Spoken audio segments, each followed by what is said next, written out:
Hello guys, তোমরা সবাই কেমন আছো? আশা করছি খুব ভালো আছো। আজ ফার্স্ট ডে কলেজ। সকাল সকাল ঘুম থেকে উঠে ভাইয়ের সাথে একটু খেলা করে নিলাম।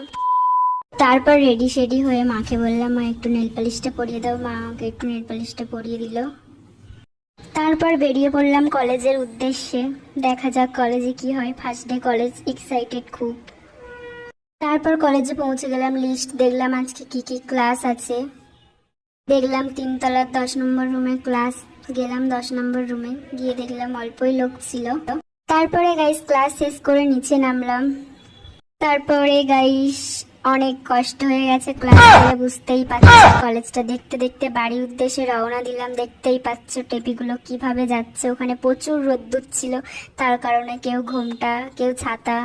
অনেক ছেলে দেখলাম। দেখতেই পাচ্ছ গাইস, এদের বউ সাজার প্রচুর শখ। আমি দেখছিলাম, আমার ছাওয়ার সাথে সাথে আমি ঘুরছি। আর কি করবো গাইস।